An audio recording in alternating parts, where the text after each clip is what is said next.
எல்லாருக்கும் வணக்கம். பாட்டி கைப்பக்குவம். இன்றைக்கி நான் ஒரு ஒயிட் குருமா பண்ணுறது எப்படின்னு என்னோடய ஸ்டைலில் நான் பண்ண போகிறேங்க. வாங்க நான் எப்படி பண்ணுறேன்னு பார்க்கலாம். அதுக்கு உண்டான பொருள் எல்லாம் சொல்லிடுறேங்க.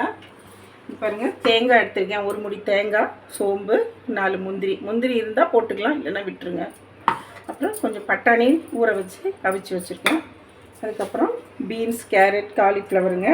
இதுக்கு மெயின் இதாங்க, பச்சை மிளகா, பூண்டு, இஞ்சி, வெங்காயம். இது நல்ல கண்ணாடி பதத்தில் நல்லா வதக்கி எடுத்து நம்ம அரைக்கணுங்க.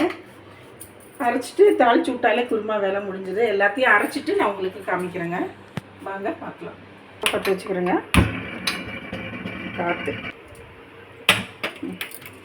ஸ்டவ் பற்ற வச்சு கடாய் வச்சாச்சு.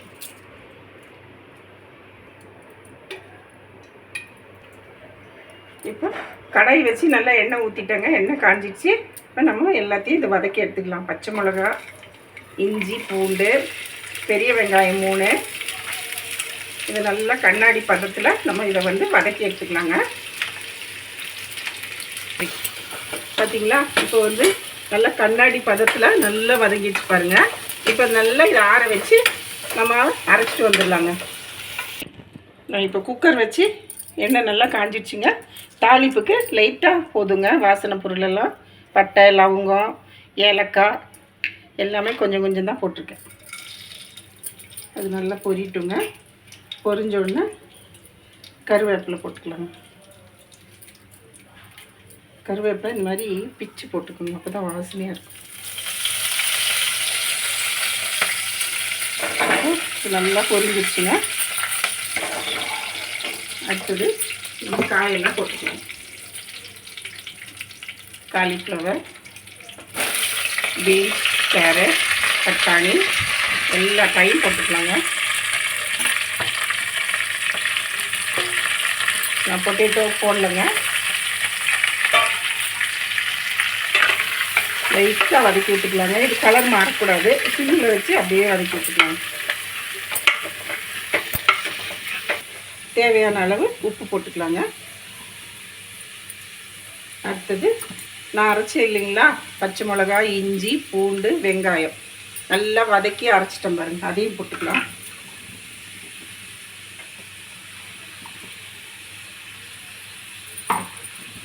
அதுக்கப்புறம் தேங்காய், முந்திரி, சோம்பு அதையும் போட்டுக்கலாம்.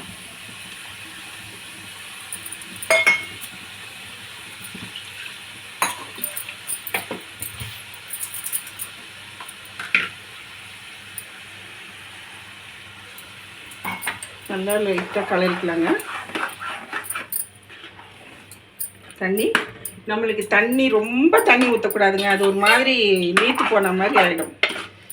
பரோட்டா, சப்பாத்தி, இட்லி, தோசை, ஆப்பம் எல்லாத்துக்குமே நல்லா இருக்குங்க. இடியாப்பம். நம்ம தண்ணி 1 டம்ளர் ஊற்றிக்கலாங்க. நல்லா திக்காக இருக்குங்க. இன்னும் கொஞ்சம் ஊற்றிக்கலாம்.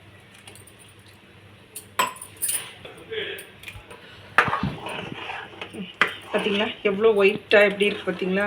போதுங்க இது. இப்போ நம்மளுக்கு ஒரு 2 விசிலுங்க, ஆஃப் பண்ணிடலாம். மல்லி இலையை போட்டு நம்ம சாப்பிட வேண்டியது தான். இப்போ நம்ம உப்பு பார்த்துக்கலாங்க. உப்பு பத்தலைன்னா நம்ம உப்பு போட்டுக்கலாம். சரிங்களா? எனக்கு இப்போ கரெக்டாக இருக்குதுங்க. நம்ம அப்படியே மூடி 2 விசில் போட்டு ஆஃப் பண்ணிக்கலாங்க.